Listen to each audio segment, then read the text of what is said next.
Nagu ma ütlesin, siis me oleme jõudnud raske töö tulemusel üsna lähedale eesmärgile Taanieli raamatu lõppu ja täna on siis eelviimane piiblitund.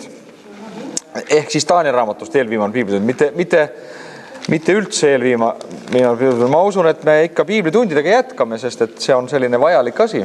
Et kui sagedasti me seda teeme, ma ei tea täpselt, aga ma arvan, et me kindlasti jätkame, sellepärast et on oluline uurida Jumala sõna ja on oluline see, et me ainult ei loe seda, et me Jumala sõnast ei võta ainult neid osasid, mis meid rõõmustama panevad ja aamen, halleluuja hüüdma, need jutlused on vajalikud ka, aga tänu Jumalale, et me võime tulla ja süstemaatiliselt uurida piiblit.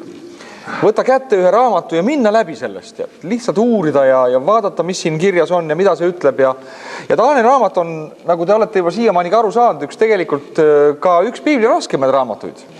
Vanas testamendis on muidugi veel raskeid kohti, et vaatame, kas me võtame need kõik rasked kohad. Ilmselt mitte, sellepärast, et siis tüütaks ära ja mõned väsiks ära. Aga nii, teeme oma piiblit siis lahti Taanieli raamatu 11 peatükk ja me oleme nüüd uurinud seda Taanieli raamatu lõppu siin ja Taanieli raamatu lõpp 10–12 on nagu üks tervik. Ja siin meil ongi natuke sassi läinud need asjad, kui sa oled tähele pannud kõik meie need viimased korrad, me ei ole saanud nagu järjest minna, oleme pidanud neid asju natukene vangerdama. Ja täna siis me teeme ka natuke vangerdust ja see vangerdus on nagu selline, et me hakkame peale täna tegelikult, ma loen võib-olla kõigepealt Taanieli raamatu siit ja vaatame nüüd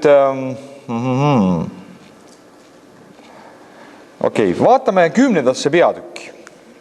Ja me peame siiski hakkama, kui me vaatame seda lugu, millest me täna räägime, siis see läheb niiviisi, et see tegelikult algab peale juba 10. peatükist. Ja võib-olla mõnes mõttes nagu kordame, aga kordamine on ka väga hea asi. Ja nüüd Pärsia kuningas, eesti keeles ütleb Koores, õieti tema nimi oli Küüros teine, kolmas valitsusaasta on nüüd see aeg, millest me siin räägime, aasta 536-535 enne meie aja arvamist. Ja see on Iisraeli jaoks nagu uue alguse aeg, kuna te teate ja me oleme siin rääkinud ka viimased korrad, et just Koores või Küürosis oli see, kelle vaimu Jumal äratas ja ta laskis siis Iisraeli rahva minna. Ta kirjutas selle dekreedi, et nüüd võivad minna tagasi need samad, keda Nebukadnetsar vangi tõi, eks ole, 70 aastat tagasi. Te võite minna koju, ehitada seal omale templi, ehitada Jeruusalemmale üles ja nii edasi, eks ole. Ja nendel see oli suurepärane aeg. Osad inimesed läksid, võtsid oma asjad, oma pered, eks ole, 70 aastat on pikk aeg. See ei ole 7 aastat. 70 aastat on tegelikult sugupõlv. See tähendab seda, et väga paljud need lapsed, nemad teadsid ainult Iisraeli maast ema-isa jutu järele.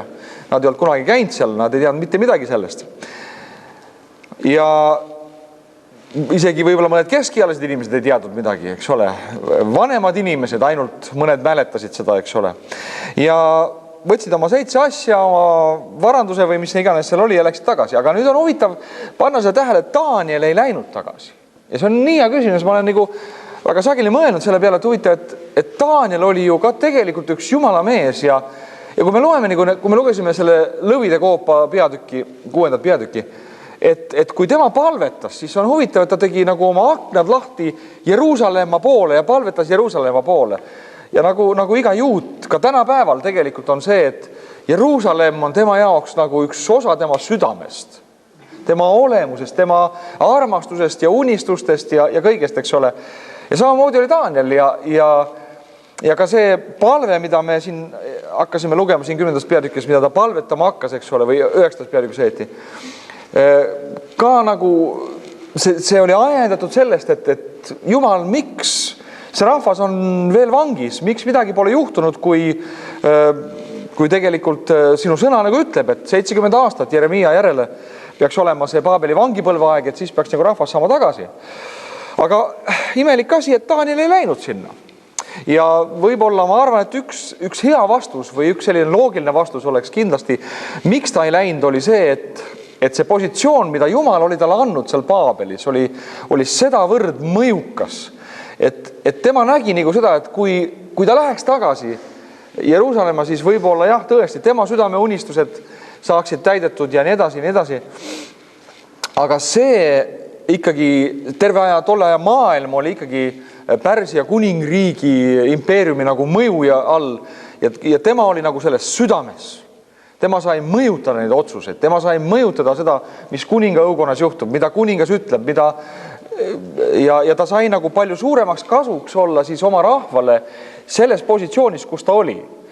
Ja teiseks selle peale veel ta oli umbes 90-aastane, päris vana mees ka, eks ole, ja järgmises peatükis me loemegi seda, et ingel ütles talle seda, et Daniel, sina mine rahuga, puhka ja ole siis, mine oma vanemate juurde ja eks ole, rääkis tema surmast ka. Aga nüüd on huvitav, et lähme nüüd tagasi natukene ja vaatame siis 10. peatüki ja 4. salmi.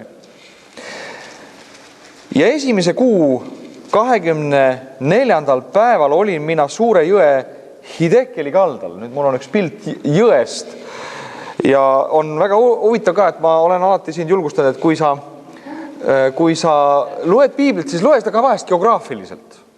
Vaata, kus see juhtus, eks ole, sest ma ei usu, et Jumal ka nagu lihtsalt niisama need kohad sinna sisse viskab, et vaat seal see juhtus on ju. See jõgi, me näeme, et siin on nagu kaks jõge, üks on Tigris ja teine on Eufrates. Ja see Eufrati jõgi on siis see, mille linna kaldal oli Paabel ja teine oli Tigris, mille heebreakeelne nimetus on Hidekel tegelikult. See on nagu piibli nimetus selline. Või heebreakeelne nimetus. Sel jõel oli palju nimesid. Ja Daniel oli seal jõe kaldal, miskipärast see jõgi on seal siis ka pilt tänapäeva. Põllumajandus käib seal jõe ääres, eks ole. Ja siin ütleb nii piibel, et ma tõstsin üles oma silmad, vaatasin ja ennäe, seal oli üks mees, linased riided seljas, niuded vöötatud ufa kullaga. Ta ihu oli otse kui tarsise kivi, ta pale paistis välguna, ta silmad olid nagu tulelondid, ta käsivared, jalad hiilgasid vase sarnaselt ja ta sõnad kõlasid nagu rahva hulga karjumine.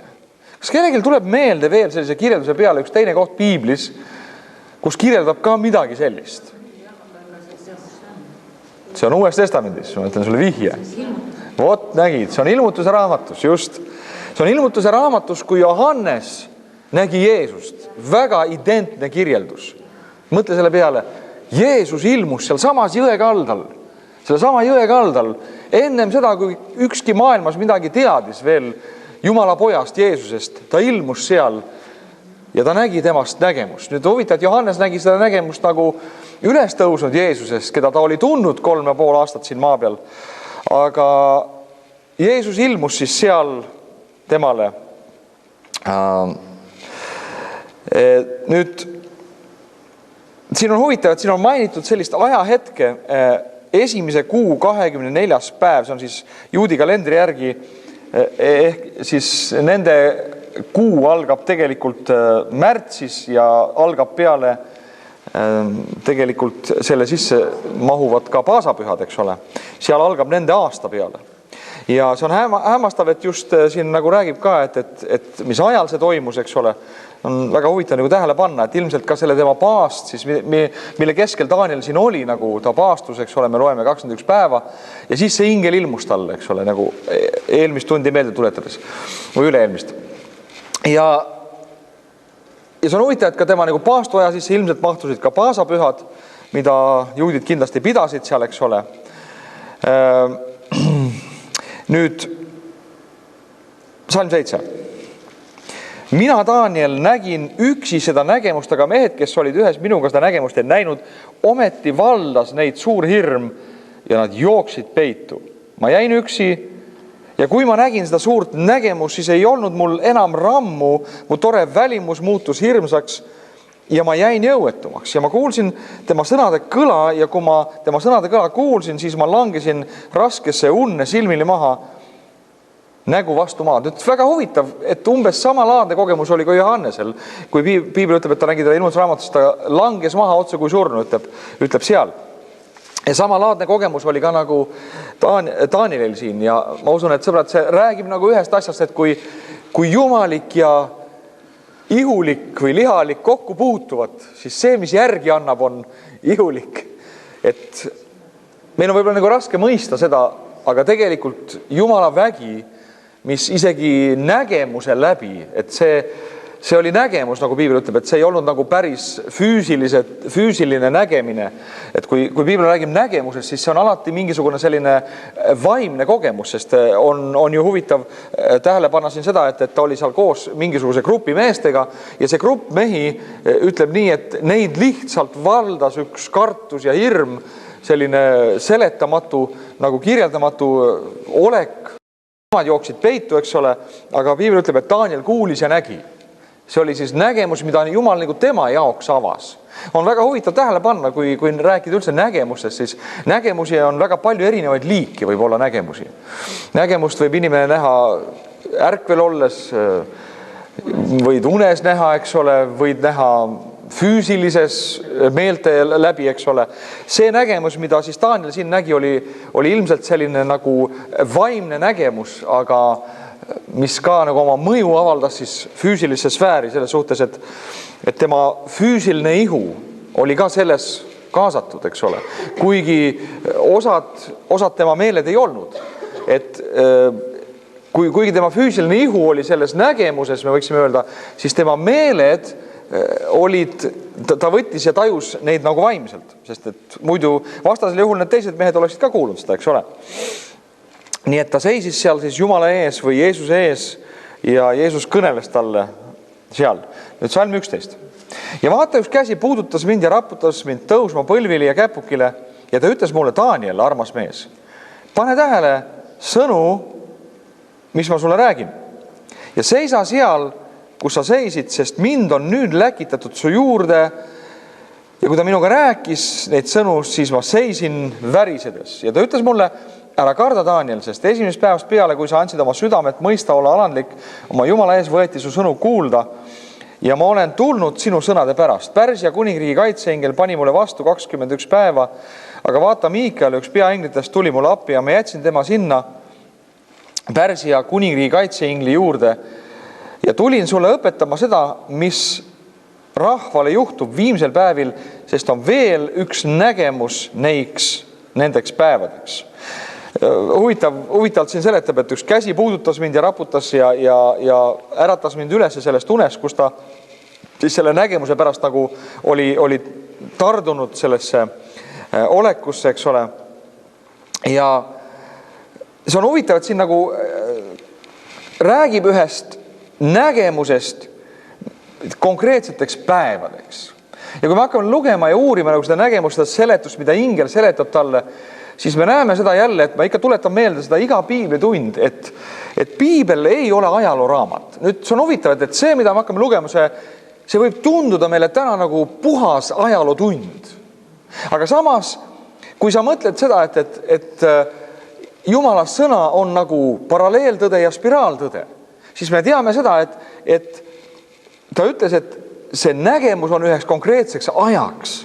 Nüüd ühe koha pealt me näeme, et need sündmused on täpselt täide läinud. Täpselt täide läinud. Need kuningad, kes seal omavahel, kellest siin räägib, võitlevad, eks ole, ja kes võidab ja täpselt, need on nii täpselt täide läinud, eks ole. Aga ometi me teame, või küsiksime seda küsimust, et miks siis Jumal on selle üldse last piiblisse kirja pannud, et eks me saaks seda ju ajalooraamatus ka lugeda, on ju, ja koolis ajalootundis õppida, et miks me peame siis nagu Jumala sõnast õppima. Aga väga lihtsal põhjusel, sel põhjusel, et tegelikult see on ühes mõttes mööda läinud, aga teises suhtes need sündmused, nende kordus, nende, ütleme, selle ajastu finaal ei ole veel täide läinud. Ja see, millest ta räägib, on üks nägemus konkreetseteks päevadeks, siis meie päevadeks. Nüüd me loeme, et Jumal saatis jälle selle sama ingli, kelle nimi oli Gabriel, eks ole, Gabrielist me lugesime seda, et Gabriel on üks Jumala inglitest, keda Jumal, me näeme seda korduvalt, üks ingel, keda Jumal saadab. Selle inglil on üks konkreetne eesmärk, ta on nagu saadik. Neitsi Maarja juurde tuli ka ingel Gabriel, eks ole, selle sõnumiga, sa saad käima peale, tood poja ilmale, siis tulid jõulud, eks ole. Aga siin ka juba teist korda Gabriel ilmub Danielile, et teha ta targaks, et seletada talle ühte nägemust, rääkida neist asjadest, mis on ühtedeks konkreetseteks päevadeks. Ja see sõnum, millega ta jälle tuleb, on see, et Daniel, sa oled armu leidnud Jumala juures, eks ole. Väga huvitav, et see kuulub nagu Gabrieli sõnavarasse, et kui ta ilmus Neitsi Maarjale, siis see oli ka, mis ta ütles talle. Ära karda, sa oled armu leidnud, et väga huvitav, eks ole, et nendel kahel ilmumisel oli oma 550 aastat vahet, eks ole. Aga tänu Jumalale, et ta tuli selle julgustava sõnumiga tema juurde. Nüüd, Jumal hakkas seletama Danielile ja rääkima ühest vaimsest võitlusest, mis toimub. Ja ta hakkas rääkima sellest, et ma tulin su juurde kohe, Jumal saatis mind kohe su juurde, aga siis ta ütleb, et Pärsia kuningriigi kaitseingel pani vastu, et see sõna ingel, kui nüüd lugeda siit, see võib tunduda natukene eksitavana, et meil võib arusaamatuks jääda, et miks siis Jumala inglid seal taevas kaklesid, eks ole, sellisel põhjusel, eks ole, et Gabrielit mitte lasta, et kas on nagu kaks koolipoissi, kes seal lihtsalt siis madistavad koos, et üks ei taha teist koridoris mööda lasta või milles asi oli. Aga tegelikult see sõna ingel see kõneleb langenud inglis, see kõneleb ühest teemonlikust jõust, mis on selle piirkonna üle, et seal piirkonnas nii-öelda siis valitseda. Noh, me teame, et piibel räägib meile taevaaluse kurjuse vaimudest Efesuse kirjas, eks ole, ja see räägib ka nagu, et see läheb nagu kokku selle kirjakohaga, et tegelikult on olemas ühed vaimsed jõud, mis üritavad takistada Jumala plaani, Jumala tööd, Jumala ilmutust, Jumala sõnumid meile, eks ole, Jumala vastuseid, aga see lugu, terve see lugu on meile nagu selle koha pealt ka julgustuseks, et me näeme, et Jumal võidab alati. Jumal võidab alati, eks ole. Gabriel on tugevam kui Pärsia kuningriigi kaitseingel. Mul on hea meel selle üle. Mõni on väga hirmul selle üle, et oi, tead, saatanal on nii tugevad teemonid ja haiguse vaimud ja need vaimud ja mis iganes on. Mul on sulle head uudis. Jumala inglid on tugevamad ja nemad võidavad. Ja siis ta ütles nii, et kui ma olen sellega valmis saanud, eks ole, siis tuleb järgmine, Kreeka oma. No mis sellega saab? No see saab ka ära 1-0, eks ole. Nii et,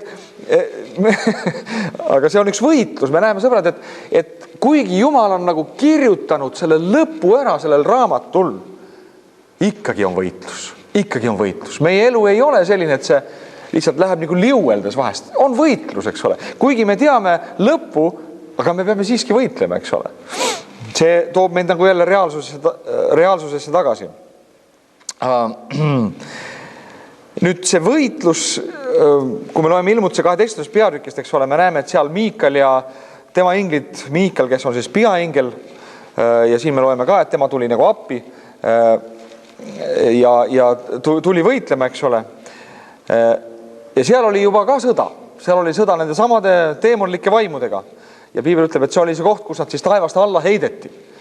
Ja osad siis jäid seal õhuvalda kaitsema ja nii edasi. See on üks teine teema, mida võiks ka tegelikult mõnikord seda vaimset maailma nagu käsitleda põhjalikumalt. Ja kõiki neid, mis seal ujub. Nüüd selles olukorras, selles ilmutuses, mida see ingel siis tuli talle tooma, oli tegelikult küsimärgi all üks väga oluline asi, see oli Jumala rahva saatus. Mis saab Jumala rahvast? Mis tuleb sellest asjast üldsegi? Ja Jumal nagu tahab neid olulisi asju meile teada anda, eks ole, ja sellepärast ta tuli nagu Danieli juurde seda seletama, eks ole, ja kui nüüd ajaloost täpselt uurida, et mis ajahetk see siis oli, mis sellel ajal nagu oli toimumas üldsegi, siis on huvitav, et see toimus, kui sa nüüd võid üles kirjutada selle, sa võid seda kodus lugeda, no aja pärast hakkas ta praegu vaatama, see on Estra 4, 1-6, sa võid lugeda selle läbi. Estra 4. peatükis räägib sellest, et Esra ja Serubabel, kes oli siis preester, ehk siis see samane grupp, kes oli läinud tagasi Paabelist. Nad olid ehitanud üles müürid, olid juba jõudnud üles ehitada Jeruusalemma müürid ja nüüd nad hakkasid templit taastama, eks ole. Ja mis seal juhtus? Samamoodi nagu Nehemia raamatus, kui templit hakati taastama või müüri hakati taastama, tõusid üles mingisugused samaarlased seal, mingisugused Toobied ja Sanballit, eks ole, hakkasid võitlema selle vastu. Ja nüüd, kui Esra ja need hakkasid siis Jumala templit üles ehitama, neil oli kuningalt Küüroselt oli luba ja kõik oli olemas, on ju, tuli keegi, kes hakkas seal punuma igasuguseid skeeme jälle ja kirjutama igasuguseid laimukirjasi ja selle tulemusel nagu see templi ehitus jäigi seisma. Ja see on väga huvitav, et tegelikult just sellel ajal tuli ingel selle sõnumiga Danielile juurde. Ja sellel ajal arvatakse ka, väga palju piibli uurijad arvavad, et need sõnumid liikusid seal päris hästi ja Daniel teadis, mis toimus nagu parajasti Iisraelis, eks ole. Ta teadis seda, et nendel on õnnestunud see laim kuningani saata ja see töö nagu jäi seisma mõneks ajaks. Ja paljud arvavad ka, et see oligi nagu üks põhjus, miks Daniel hakkas Jumalat otsima ja paastuma ja palvetama. Eks ole. Nii et saatan üritas siis nagu takistada ja pidurdada seda. Aga tänu Jumalale, et nad siiski said selle templi ülesse ja nad ei saanud seda takistada ega seisma panna täiesti. Nüüd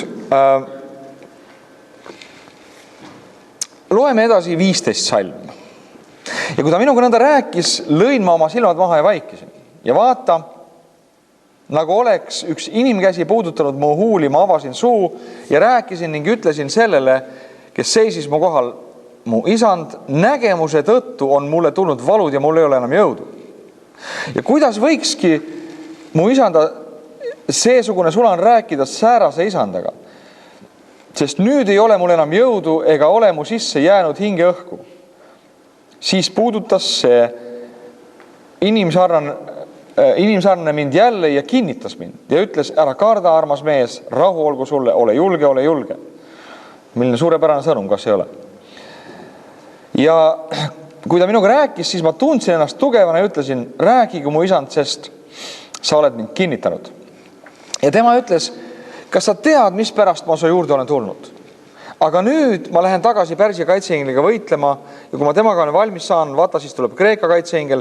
Ometi tahan ma sulle teada anda, mis on kirjutatud tõeraamatusse. Ei ole ühtki, kes aitaks mind nende vastu, kui ainult teie kaitseingel Miikal. Nüüd pane tähele see sõna teie.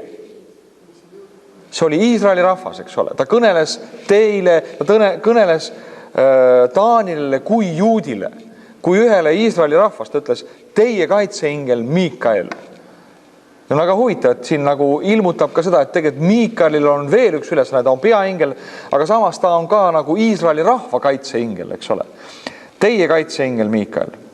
Ja ma seisin meedlase Darjavese esimesel aastal temale toeks, nüüd on juba 11 peatükk ja esimese salm. Ja ma seisin meedlase Darjavese esimesel aastal temale toeks ning kaitseks. Nüüd ma jätan vahele selle loo, kus siin räägib sellest Daniel nõrkusest, seda me juba vaatasime, eks ole, ja kõigest, eks ole, et Jumal nagu kinnitas teda ja andis talle selle jõu tagasi. Aga nüüd on väga huvitav, et Gabriel nagu julgustab Danieli kuulama seda, mis tal on öelda, seda prohvetliku sõnumi jätku. Ja enne kui Gabriel jätkab selle prohvetliku sõnumi edastamist, mida sisaldavad 2 viimast peatükki sellest Danieli raamatust, viitab ta sündmusele Pärsia õu. Ta on pöördumas tagasi sinna võitlusesse, nagu selle võitluse tollasesse tulipunkti ja tema tähtis ülesanne jätkub. Nüüd see on huvitav aeg. Kui me loeme nagu siit edasi, siis me näeme, et see ingel ütleb talle seda, et on veel viimased kuningad, kes tulevad Pärsias ja siis lõpeb ära Pärsia ajastu. Ja ta seletab ja ta räägib talle täpselt, me jõuame selle asja juurde hetke pärast. Aga see aeg ka nüüd peale Danielit ei olnud mitte enam palju aega, kus lõppes ära Pärsia võim ja tuli Kreeka, ehk siis Aleksander Suur tuli ja vallutas tolleaegse maailma ja kui sa saad panna selle Aleksander Suure kaardi, see oli tohutu suur impeerium, see oli tolleaegse maailma suurim impeerium, kui sa vaatad, need on nüüd Lähis-Ida maad, need olid kõik need, mida Aleksander Suur vallutas ära mõne aastaga. See on meeletu territoorium. See on kuskil 5000 kilomeetrit või rohkem pikk. Võib-olla isegi rohkem. Ja seal on ka tema sõjakäigud näha. Aga pärast Aleksander Suurt algas üks väga huvitav ajastu tegelikult maailmas. Ja see oli nagu hellenismi aeg, olete te kuulnud midagi sellest? Ehk siis Kreeka kultuur, kuigi Aleksander Suur, tema elu oli väga lühikene, see lõppes äkitselt ära, on ju, arvati, et ta mürgitati, eks ole, ära. Pärast teda, kuigi tema nagu kadus kiiresti ära, selline karismaatiline kuju, nagu ta oli, 30-aastasena ta suri, ja pärast teda juhtus selline asi, mul on üks järgmine kaart ka, me vist ühes piiritunnis nagu rääkisime sellest, kuidas jaotus nüüd see samane suur impeerium. Tuli 4 meest ülesse ja nad jaotasid selle ära. Pane see teine kaart. Mul oli, see oli see. Vot see, just. Et nüüd me näeme, kuidas see jaotus, eks ole. Ma ei tea, kas te näete seda? Ma ei tea, mille alusel need 4 siis Aleksandri kõige võimsamat kindrali selle impeeriumi ära jagasid oma vahel, seda ma ei tea. Aga igal juhul kõige suuremal lapaka sellest, eks ole, sai siis selle uukoslased, või kuidas see täpselt eesti keeles oleks, selle uukoslased.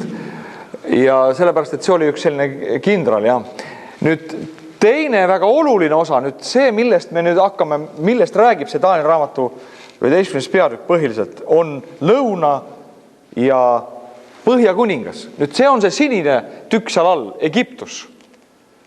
Ja kui sa vaatad, on huvitav, nüüd need teised 2 need ei ole üldse olulised. Need on, üks sai Makedoonia, mingi kassandorlased ja siis veel mingi lüsimaanoslased, nemad said siis, ja kui sa vaatad, ma näitan sulle selle punktiga ka, see on parem näha, et nemad said üsna väiksed osad siin. Eks ole, võib-olla Kreeka maailmas need osad olid jälle kõige olulisemad selle koha pealt, et see on ju Kreeka ja Makedoonia on nagu selles piirkonnas siin, eks ole. Nemad nagu said need endale, eks ole. Aga et võib-olla see oli selline kõige suurem ja võiks öelda, et kuigi jah, seal oli maailma keskpunkt Paabel, aga võib-olla siis sellepärast sai see mees ja muidu loomulikult oli Egiptus, oli ka väga oluline, kus Ptolemaios siis üks kindral sai selle omale. Ja nüüd hakkas peale selline ajastu kui hellenismi aeg, kus Kreeka kultuur ja Kreeka keel ja religioon ja kunst ja ehitus. Tänapäeval on terve maailm täis Kreekat, isegi pärast seda, kui tuli Rooma võim, kui roomlased siis lõpuks need alistasid kõik need Makedoonia jäägid, võiks öelda. Pärast seda isegi jätkus veel, roomlased pidasid ka niivõrd lugu sellest Kreeka kultuurist ja arhitektuurist, et nad isegi lõhkunud neid kõiki ära, sest tavaliselt tollel ajal oli nii, et kui tuli järgmine impeerium, järgmine võim, tehti kõik maatasa ja ehitati oma. See oli nagu üks märk sellest, et hävitati see vana, et sellest vanast ei oleks nagu mingisugust jääki. Aga Kreekal oli niivõrd suur mõju, et see jäi. Ja kui te teate, see on huvitav, et Uus Testament isegi on kirjutatud kreeka keeles, te teate seda, eks ole. Miks pärast? Täpselt, et see keel oli nii mõjuvõimas. Nii mõjuvõimas. See ladina keel, kui roomlased tulid ja vallutasid ära tollel ajal maailma, eks ole, siis sellel ei olnud nii palju mõju üldse. See ladina keel, tänapäeval retsepti kirjutatakse selles on ju, aga kreeka keel on tänapäevalgi veel tegelikult väga oluline keel. Ja et see on nagu väga huvitav sellist nagu kaarti vaadata, kuidas see kõik jaotus. Ja nii, nüüd ma panin selle siia ühe eesmärgiga, sest kõik see, mida me nüüd siit lugema hakkame, see kõik liitub siia. Nüüd teine salm, kus me oleme? Teine salm.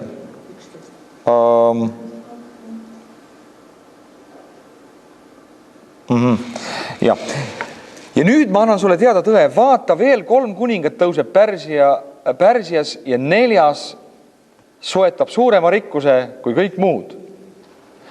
Ja kui ta oma rikkuse tõttu on saanud vägevaks, paneb ta kõik liikuma Kreeka kuningriigi vastu. Nüüd mul on ka üks selline tabel seal, kus on kõik siis Pärsia kuningad. Siin on siis tema nimi, siis on Pärsia pärane nimi, millal ta valitses, eks ole, ja see, kuidas eestikeelses piiblis temast on kirjutatud ja kirjakohad, kus on kirjutatud. Ma ei tea, kas sa viitsid need üles kirjutada või mul ei ole kahjuks sulle paberit anda. Jah, oleks pidanud vist trükkima paberi, siis oleks paberi peal kirjas, oleks hea piiblitundi olnud jälgida. Aga huvitad, kõikides nendes kuningatest tegelikult ka räägib piibel, mingisugune sündmus on seotud nendega. Estri raamatus on väga palju, sest me teame ka, et Ester elas Ahasverose ajal ja Ahasveros oligi see kuningas, siis eesti keeles on Ahasveros, tegelikult oli Kambysos ilmsesti, tema õige nimi oli Kambysos ja tema oli siis see kuningas, kelle ajal taheti teha jälle selline, kuidas öelda, genotsiid juudi rahvale, nad kõik maha hävitada, olete lugenud sellest Naamanist, eks ole, Eesti raamatus on ju, ja siis see oli just selle kuninga ajal, eks ole, ja Ester elas siis ka muudel kuningate aegadel, aga igal juhul need on ka mainitud ära Eesti raamatus, siis see on lihtsalt nagu kõrvalpõike pärast, sellepärast, et ingel ütles ka, eks ole, et pärast seda tuleb veel 3 kuningat, eks ole, ja 4. saab olema nagu kange vend, kes siis hakkab kreeklastega sõdima. See on hämmastav, et see teine salm, mis räägib siin jälle, kui meie nüüd täna seda loeme, me teame ajalugu, eks ole, me teame, et pärast Pärsiat tuli Kreeka ja vallutas Kreeka ära nii, eks ole, meil on üldse teada. Aga huvitav on see, et see ingel ju kõneles Danielile seda asja ette. Ta rääkis sellest asjast ette, ennem kui see Kreeka üldse kuskile jõudis omadega, eks ole. Ingel juba kõneles talle sellest asjast ette. Nüüd 4. kuninga siis tundemärkideks pidi olema rikkus ja võitlus Kreeka kuningriigi vastu.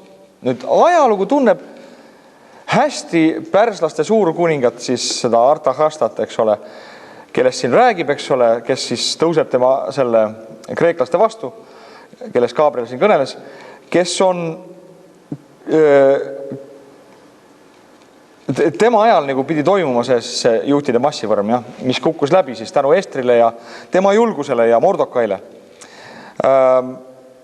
Nüüd, ja me teame, et ajaloos täpselt nagu ta siin kõneleb, et kreeklased jäidki esialgu kaotajaks selle sõjaväe ja laevastiku ees, millest siin meil piibel kõneleb.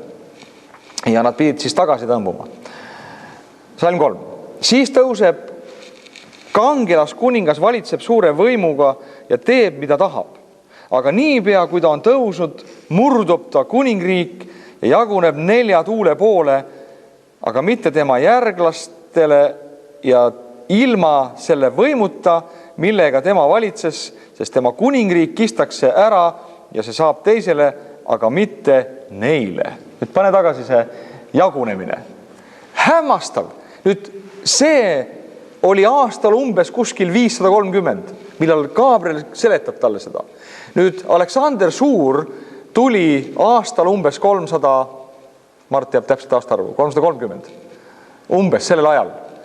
Kuskil 300, aastal 300 enne Kristust. Nüüd selle vahe on umbes... Et, no see ei olegi nii oluline, aga selle vahe on üle 100 aasta. Ja ingel seletab üksik asjalikult ja ta nimetab teda Aleksander Suurt, ta nimetab teda kangelas kuningaks. Ja tõepoolest on kangelane, temast tehakse filme, ta on legend täielik, eks ole. Ja ingel nüüd räägib talle, mis 100 aasta pärast hakkab juhtuma või üle 100 aasta pärast. Sõbrad, piibel on hämmastav raamat, kas ei ole, eks ole. Kui Jumal tuleks täna sinu juurde, siis ta võiks sulle rääkida ka asjadest, mis 150 aasta pärast toimub. Väga huvitav oleks, on ju? Eks ole? Ja, amen. Kes tahaks sellist asja? Väga põnev oleks teada, mis toimub aastal 2100 midagi, eks ole. Wow. Ja vaata, kui huvitav, ta kirjeldab täpselt seda, mida me siin vaatasime. Ta ütleb nii, see kuningas on küll kangelane kuningas, eks ole, ta valitseb suure võimuga, teeb, mida tahab, eks ole. Aga niipea, kui ta on tõusnud, niipea ta isegi ei jõudnud tagasi enam oma kodumaale Makedooniasse, Aleksander Suur, siia. Siin on kuskil umbes Makedoonia. Ta ei jõudnud siia tagasi, vaid ta suri, kus me oleme omadega, et ära eksi, ta suri, ta suri siin, kuskil siin. Selles kohas, kus oli Paabeli linn, seal ta suri. Ei jõudnud koju oma ema juurde enam. Ja siin ütlebki just täpselt seda, et see tema kuningriik jaotatakse või laguneb 4 osaks või 4 tuule poole, nagu siin kasutab. Siukest väljendust huvitavalt, eks ole, piibel. Jaguneb 4 taeva tuule poole. Ja see ei saa tema järglast. Arvatakse, et Aleksander Suurel oli küll poeg, aga see ei saanud temale, sest need olid nii võimsad tema kindralid, et nad lihtsalt haarasid selle väe ja võimuga enda kätte selle kuningriigi. Nüüd on huvitav just tähele panna ka seda, et kuigi jah, siin, nagu me siin rääkisime, kuigi tema riik lagunes laiali territoriaalselt, eks ole, siis tegelikult hellenistlik kultuur hakkas alles mõjutama maailma, et see oli nagu ka sellise aja algus, eks ole. Ja nüüd ülejäänud see peatükk räägib meile selliseid huvitavaid asju, mida on väga põnev lugeda meile, võib-olla sama põnev nagu umbes Matteuse evangeeliumi esimest 14. salmi. Selles mõttes, et seal on ainult nagu nimed üles loetletud. Siin räägib ka nüüd Põhjakuningast ja see võib meil olla väga igav, kui meie ei tea ajalugu. Aga ajaloo uurijad, kui ma panen siia ajaloo kõrvale täpselt, nendele salmidele ja sa näed, et see, mida see ingel kõneles detailselt, see täpselt nii juhtus. Nüüd need 2 impeeriumi oma vahel, ütleme, need 2 seltskonda siin, eks ole, need kassandorlased ja kes siis Makedoonias olid ja see lüsimanoolased või mis nad olid, kes olid Traakias on ju siin, et nemad jäid nagu mängust üldse kõrvale. Nende ei lülitatud üldse mängu. Põhiline madin käis vot selle ja selle vahel. Ja põhimõtteliselt, kuigi see impeerium ulatus kuskil siia Indiani välja, tegelik värk käis ikkagi siin servas. Nüüd, kui sa vaatad seda kaarti, siis on üks huvitav asi panna tähele siin seda, et nende 2 impeeriumi kokkupuutepunkt on kus? Iisraelis. Hämmastav asi, kas ei ole? Iisrael on vot just siin, selles kohas, püha maa. Ja hämmastav on see, et kui sa vaatad ka, et kuradi ja jumala nagu sõda käib ka just, isegi tänapäeval ka, just täpselt Iisraelis täna sõditakse, tahetakse seda maad jagada ja praegu on käimas kõva vaidlus ja väitlus ja seal nüüd terve maailm on jälle tulnud Iisraelile kimpu, et te ei tohi sinna E1 sinna ruudu sisse ehitada, eks ole, olete kuulnud uudised viimasel ajal. Et Süürias tapetakse tuhandeid inimesi, seda ei huvita keegi on ju. Aga Iisrael, teie ei tohi ehitada omale maju sinna on ju. Miks pärast? Sellepärast, et kui juudid ehitavad siin omale majad, siis järelikult see maa saab neile. Seda ei saa enam nii kergesti nende käest ära võtta, eks ole. Ja nad on vihased selle pärast. Ja kui sa vaatad, see ajalugu jällegi, see jõuab nagu sellise spiraalina jälle samasse kohta, eks ole. Siin on üks sündmus, eks ole, mis oli 100 aastad ennem, eks ole. 2500 aastat meie ajast, eks ole, kus me täna elame on ju. Ja see sõda käib samade objektide üle, eks ole. Samade asjade üle. Tahetakse saada ikka meelevalda. Vaat selle sama pisikese tüki üle. Vaadake, kas siin ei oleks ruumi? Tänapäeval räägitakse, peaks rajama Palestiina riigi. Mina olen täiesti nõus, et võiks rajada Palestiina riigi. Aga miks ta mitte rajada siia? Miks mitte? Kui te teate, näiteks, kui me võtame sellise teema näiteks tänapäeval, et kui sa lähed näiteks Jordaaniasse, siis Jordaania on tohutu suur maa tegelikult, Jordaania. Aga see on tühi, seal ei ela, seal ei ole mitte midagi, tühi, täiesti, eks ole. Ja kus elatakse? Iisraeli piiri ääres. Jordaanlased elavad Iisraeli piiri ääres. Ma ei tea, miks nad sinna ennast panevad. Õnnistavad kohti vist, jah, tahavad saada õnnistusest osa, kuigi see ei kuulu neile. Hämmastav küll. Aga miks mitte teha seda riiki kuskile siia? Siin ei ole mitte midagi, absoluutselt tühi. aga miks tahetakse seda riiki teha vot siia? Miks? Sest see on üks koht, kus Jumal on öelnud, see on minu jalajäri, see on minu jalajäri. Mina olen valinud Jeruusalemma, ütleb Jumal sõna. Väga huvitav tähele panna sellist asja. Kes see? Koraan. Ja, Koraan. Nemad jõudsid ka sinna, jah. See oli nüüd juba aastad hiljem küll. Aga nii, loeme 5. salmist edasi nüüd. Ja lõuna kuningas saab vägevaks. Nüüd see räägib Ptolemailostest, kes olid Egiptuses, eks ole, siis see sinine seltskond siin, need on Ptolemailased. Aga lõuna kuningas saab vägevaks samuti üks tema vürstest, aga see saab temast vägevamaks ja valitseb. Tema valitsus on suur võim. Ja aastate pärast nad teevad liidu ja lõuna kuninga tütar läheb põhja kuninga juurde rahu tegema. Aga tema käsivarrel ei ole jõudu ja ta sugu ei jää püsima, vaid ta antakse ära tema ja ta saatjaskond, tema laps ja see, kes teda kosis. Sel ajal tõuseb üks võsu tema juurest ta asemele ja tuleb sõjaväe vastu ning tungib põhja kuninga kindlusesse, talitab nendega nagu tahab ja saab vägevaks. Nõnda nende jumalatki ühes valatud kujude ja headusväärsete asjadega hõbedast ja kullast ta viib saagina Egiptusesse. Siis ta jätab põhja kuninga mõneks aastaks rahule. See aga tuleb küll lõuna kuningriiki, ent peab oma maale tagasi minema. Nüüd me näeme sellist ping-pongi mängu, eks ole. Kõlab nagu selline tennise mäng ühelt poolt teisel. Ping, ping, ping. Üks saab vägemaks, teine saab nõrgemaks. Aga mõtle nüüd, kui detailselt Gabriel seda kõike seletab. Täpselt tütar tuleb, nende poeg, kõik võsu on ju. Hämmastav, kuidas Jumal on olnud juba tulevikus. Kuidas ta teab kõike, mida täpselt sündima hakkab, on ju.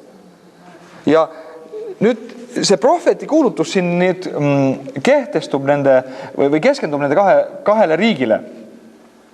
Egiptuse Ptolemaised ja Süüria siis Seleukosed on nende põhijõud, mis mõjutasid siis ka sellel ajal nagu Juudea saatust.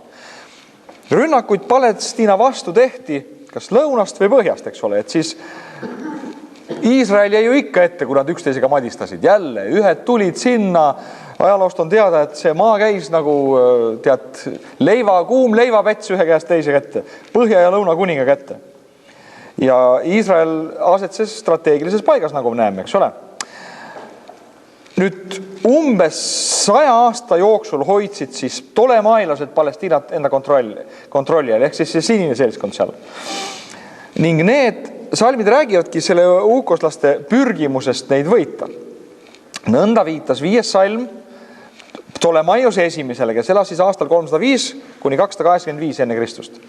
Et enne Kristust need aastaarvud siis tulevad maha, eks ole, mitte ei lähe peale. Lähevad väiksemaks.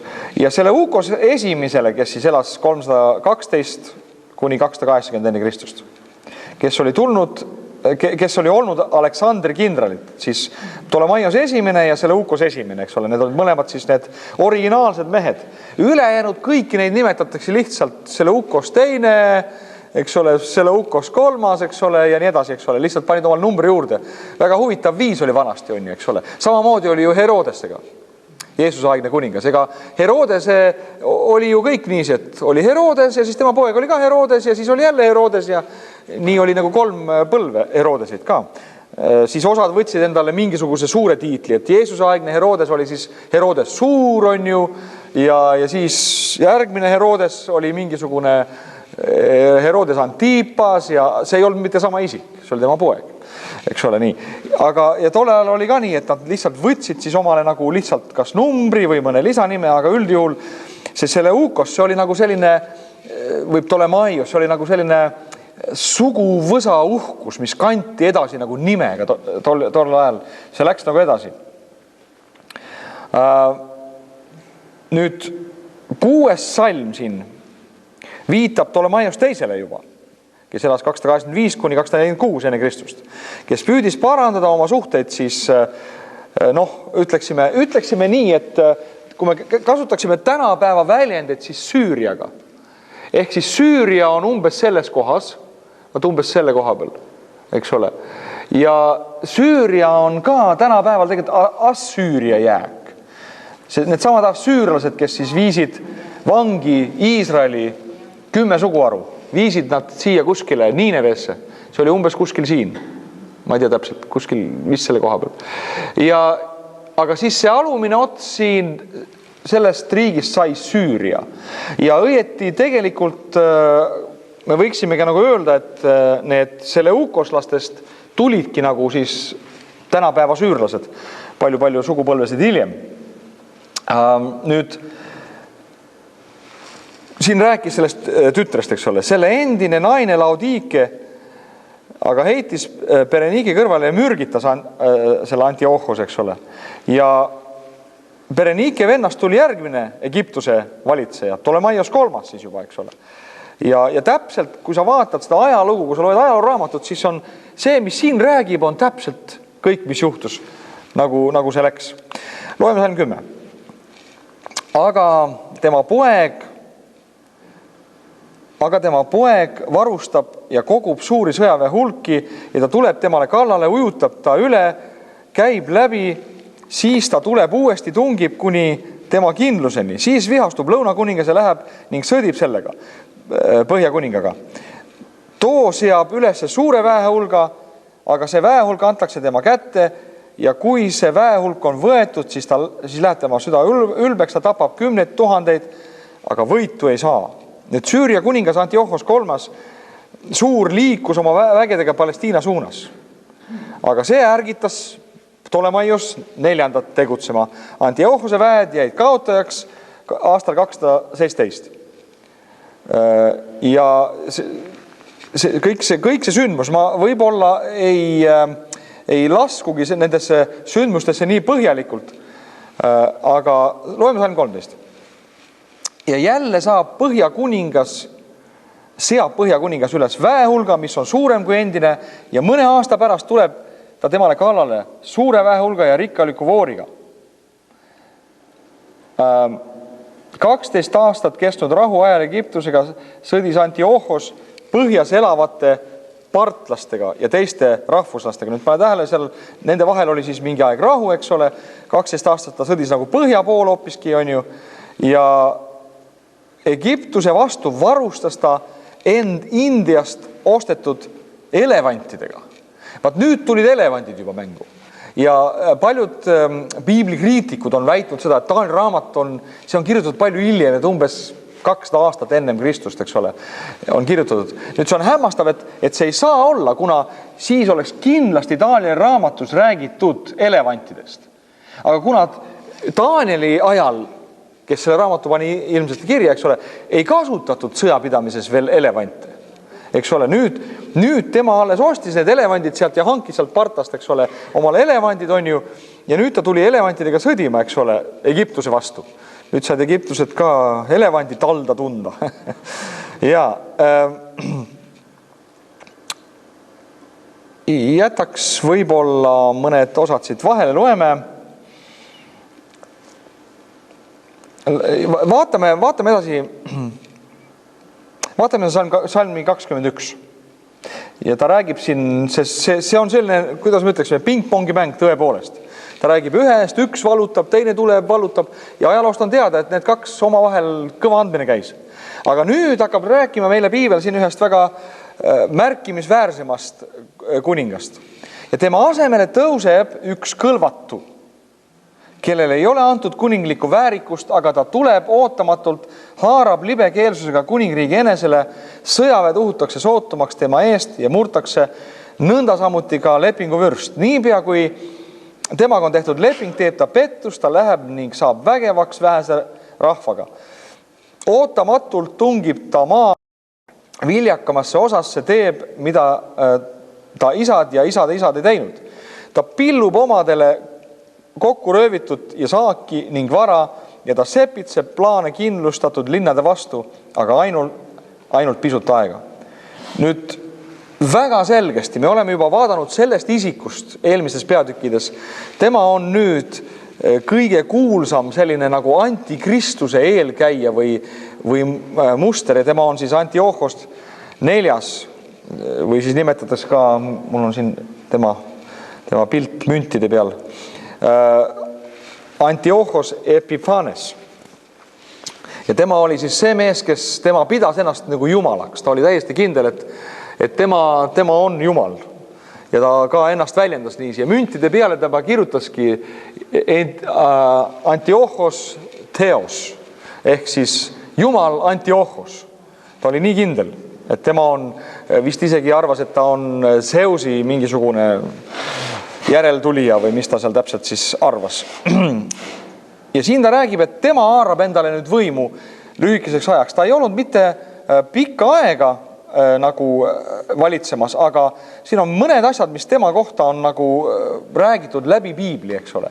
Isegi Jeesus mainis tema kohta, ta rääkis temast, kui ta vihjas ka lõpu ajal, kui tuleb antikristus Jeruusalemma, eks ole, ja paneb sinna oma nii-öelda hävituse koletise, eks ole, püsti. Jeesus kõneles sellest ja ta rääkis temast kui siis tema võrdkujust.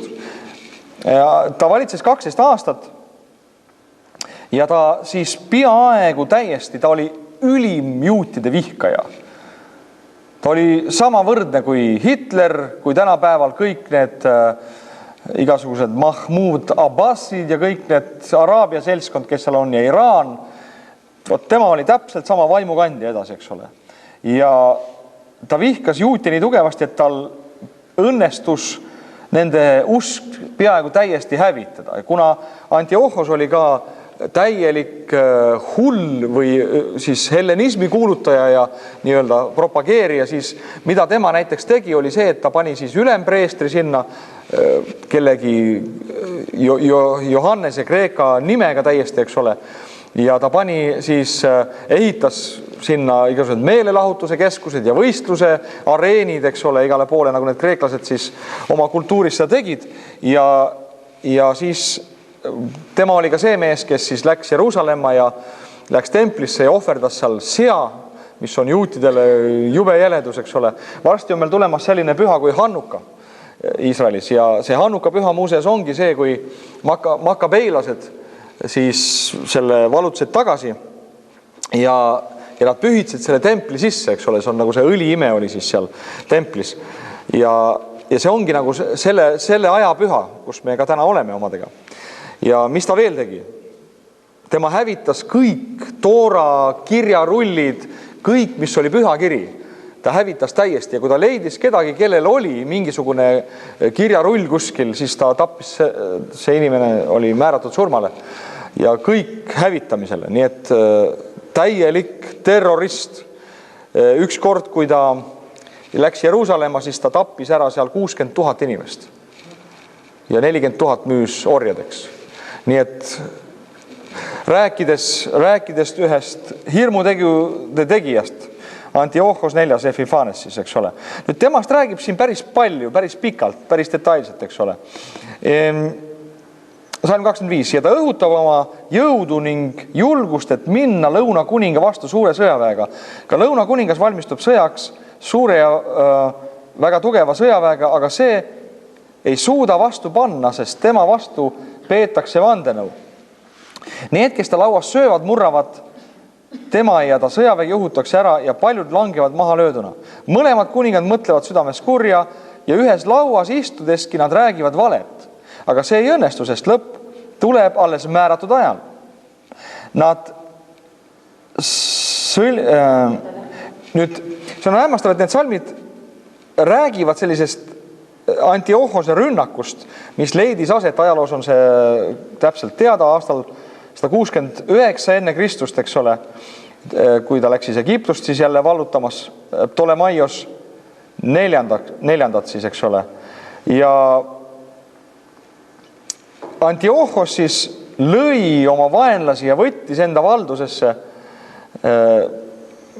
seal teatud maalad, eks ole, ja teeseldud leppimise järel lõunatlasid siis Ptolemaios 4. ja tema onu Antiochos Ptolemaios 5. ja Antiochos 4.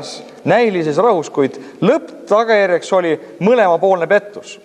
Nüüd siin on huvitav väljendus, lõpp tuleb määratud ajal. See on hämmastav, et kuigi need mehed nagu tõid ühe sellise nagu osalise eeltähenduse ja pildi, eks ole, sellest meie ajast või sellest päris lõpust, eks ole. Piibel ütleb, lõpp tuleb määratud ajal, see päris lõpp tuleb ikka veel määratud ajal. Et see ei ole siin veel päris lõpp, eks ole. Kuigi paljud arvasid, et siin on juba päris lõpp, eks ole. Ja siis siin on ühed väga huvitavad salmid. On huvitav tegelikult vaadata seda, et kui me nagu vaatame Iisraeli ajaloost, siis Piiblis tegelikult ei räägi midagi makabeidest, eks ole. On hämmastav, et makabeid on tegelikult Iisraeli ajaloos üks väga huvitav ajajärk, makabeilased. Nendel õnnestus võita või vallutada iseseisvus siis selle Antiochos Epiphanese käest. Neil õnnestus ta lüüa minema ja saavutada iseseisvus, eks ole. Ja on hämmastav see, et kui me nüüd loeme seda teksti siin, siis me näeme seda, et ühes kohas siiski mainib ka makabeidest. Ma vaatan kohe, kus see... Salm 32. Aga see rahvas, kes tunneb oma Jumalat, jääb kindlaks ja tegutseb. Et see on huvitav, et kõige selle segaduse keskel, selle jubeda surve all, mida see Antiochos nende peale pani, siin ütleb nii, et see rahvas, kes tunneb oma Jumalat, see jääb kindlaks. Need on makabeilased, nemad jäid kindlaks, eks ole, nemad ei anda alla ja tänu Jumalale. Nemad siis suutsid, kuidas öelda, saavutada ja võita selle iseseisvuse Iisraelis tagasi. Nii et siin peatükis me näeme siis erinevaid sellised karakterid ja me näeme seda sõda, me näeme kõike seda, mida siin siis nagu on esile toodud. Antiochose suhtumist, eks ole, tema sellist nagu eelpilti kõikidest Hitleritest ja kõikidest, kes siis ka tänapäeval on mitmed elus veel, aga ühte asja, mida me võime seda peatükki, mis on üsna kirju ja selle piiblilõige, mis on üsna kirju meie jaoks. Nüüd, kui sa viitsid ajalugu uurida, siis sa võid uurida ja lugeda nagu seda peatükki paralleelselt ajalooga. See on nagu põnev, eks ole. Aga ma arvan, et suur jagu inimestest see läheb nagu võib-olla üle pea. Aga üks asi, mida me võime selle piiblitunni põhjal nagu näha ja aru saada, on see, kuidas Jumal teab tulevikku. Et eks see ole üks julgustav asi. Kuigi me võib-olla ei mõista neid sündmuse täpselt üksikasjalikult, me mõistame ühte asja, et Jumal on kontrollis. Ta teab, mis tuleb, ta teab üksikasjalikult, mis tuleb, ta teab, milline kuningas tõuseb, ta teab, mida ta teeb. Eile õhtul ma vaatasin, oli ka Pereraadios seal otse eetris mingisugune saade kuskilt seal Rakvere kiriku päevadelt ja siis seal 2 tükki vaidlesid, eks ole. Üks oli teadlane ja teine oli siis pastor ja siis nad vaidlesid ka ja teadlane väitis väga ikka, et ega ikka jah, kõik maailmas on ikka väga juhuslik ja kui Jumal ikka olemas, miks see siis kõik nii juhuslik on ja kuidas me siis... Tegelikult me näeme, et maailmas ei ole mitte midagi juhuslikku. Isegi siis, kui meie arvame, et see on juhuslik. Isegi siis, kui selles ajahetkes me täna arvame, et miks see asi pidi minema nii või no siin küll Jumalat ei ole. Pane tähele, läheb mööda natukene aega ja sa hakkad nägema, et oli küll Jumal selles asjas, eks ole. Et kui Jeesus läks kannatama ja löödi ristile, eks ole, ja suri häbiväärset surma, selles ajahetkes kõik arvasid, no kus see Jumal siis oli, eks ole. Miks ta laskis oma sulasele sellist asja teha? Aga sõbrad, me näeme seda, et siin maailmas ei ole mitte midagi juhuslikku. Jumal teab asju ette, Jumal näeb asju ette, Jumal räägib meile asju ette, mida on vaja teada. Ja siis ta kontrollib neid asju. Ja Jumal kontrollib selliselt, et ta paneb kokku terve ajastu pildi. Et kui me näeme, kui me oleme Taanieli raamatut läbi nüüd läinud siit peaaegu, meil on üks osa veel jäänud, siis me näeme nagu seda siit, armsad sõbrad, et Jumal vaatab tervet ajastut kui ühte tervikut. Ja kõik need ajaühikud, millal Taaniel seal elas ja millal see rahvas vangi viidi ja miks nad viidi. Täna, kui me hakkame uurima asju, me näeme kõiki neid asju täpselt. Me saame oma vastused oma küsimusele miks. Vahest me mõtleme, et Jumal, miks on nii palju küsimusi siin maailmas? No, tuleb õige aeg, küll sa saad selle vastuse, miks? Sa saad teada, miks? Vahest võib-olla mõne asjale me ei saa teada siin elus, sest et meie elu on ikkagi liiga lühikene selle ajaga võrreldes, ajastutega võrreldes, eks ole, aga see, mida me näeme ja mida me õpime sellest, on see, et Jumal teab neid asju ja Jumal kontrollib ja järelikult, kui Jumal teab neid asju ka poliitilises maailmas, riikide tekkimist, impeeriumite tekkimist, lagunemist, kõiki need detaile, mis seal ei ole, eks ole, siis Jumal teab ka meie elu. Seda enam ta teab meie elu, eks ole. Seda enam ta teab üksikasju sinu elust, ta näeb neid ette. Mulle meeldib ikka väga see, ja just mulle meeldib nagu see ütelus, et ära karda oma järgmist nädalat, sest Jumal on seal juba olnud. Et kui sa mõtled vahest hirmuga mõne sündmuse peale, mis on tulevikus ees sul, ära muretse, Jumal on olnud seal juba. Milline julgustav tunne see on, eks ole. Ja Jumal teab need asju, mis tuleb. Ja ta kontrollib, ta on juba kõik ette plaaninud. Ta plaanib ette isegi need, kuidas ma ütleksin, kuradi õnnestumised. Pane tähele, et hinge vaenlasel on ka mõni asi õnnestunud, on ju. No näiteks lüüa Jeesus risti, on ju. Ja hämmastav on see, et Jumal, ta on lubanud saatanal mõnda asja õnnestuda selle jaoks, et kasutada kuradi õnnestumist ära oma plaani täitmisse. Ta isegi põimib sellesse kangasse sisse hinge vaenlase õnnestumised. Nii, et lõpuks need ei olegi õnnestumised, vaid ebaõnnestumised. Sõbrad, me näeme Taanieli raamatus ühte pilti Jumalast.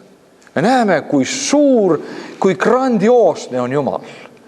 Kui kaugele ulatub tema mõistmine, nägemine ja hoolimine. Nüüd Taanieli raamat kõneleb meile tegelikult suuresti sellest, kuidas ikkagi Jumal hoolib sellest, keda ta on võtnud endale. Mõtled, ta võttis, tollel ajal oli Jumal rahvas Iisrael. See oli Jumal rahvas. Ei olnud rohkem kedagi. Aga ta võttis selle rahva, ta valis Jaakobi, ta laskis selle rahva tulla üles selle kaelse rahva. Ta teadis, et see on kangekaine rahvas. Põikpäine. Nad jälle hakkavad kurja tegema ja jälle hakkavad ebajumalt kummardama ja nii edasi, nii edasi. Aga ta võttis, me näeme, et kuigi ta laskis neil minna karistusse, kuigi neil oli aega, kus nad võeti kinni ja hävitati kõik, mis seal oli ja nii, ometi me näeme seda, kuidas ta hoolib ikkagi sellest rahvast, kuidas ta lõpptulemusena toob nad ikkagi välja võidusse. Ja ülejäänud on jäänud kaotavasse. Iisraelis müüakse ühte väga head T-särki. Ja seal T-särgi peal on selline tabel, kus on suured impeeriumid peal, eks ole. Nõukogude liit lagunenud, eks ole, maiad ja inkad kadunud on ju. Kõik suured impeeriumid, kes on olnud pärslased, eks ole, babüloonlased, eks ole, vanad egiptlased, eks ole, kreeklased, kõik need suured impeeriumid, mis on olnud, kõik on hävinud. Ja lõpus on allakirjutatud Iisrael 4000 aastat ja ikka on alles. Et me näeme, kuidas Jumal on meid võtnud ka oma rahvaks nüüd, eks ole. Ja kui ta on meid võtnud oma rahvaks, me näeme seda, kuidas ta hoolib meist. Me näeme seda, kuidas ta peab hoolt meie eest ja näeb ette neid asju, eks ole. Näeb ette neid asju, mis meie elus tulevad. Ja kasutab neid selliselt, et me lõpuks õnnestume. Amen. Nii et me oleme määratud õnnestuma. See on Taanieli raamatu sõnum. Halleluuja. Olge siis julgustatud väga ja järgmine kord on siis suur finaal.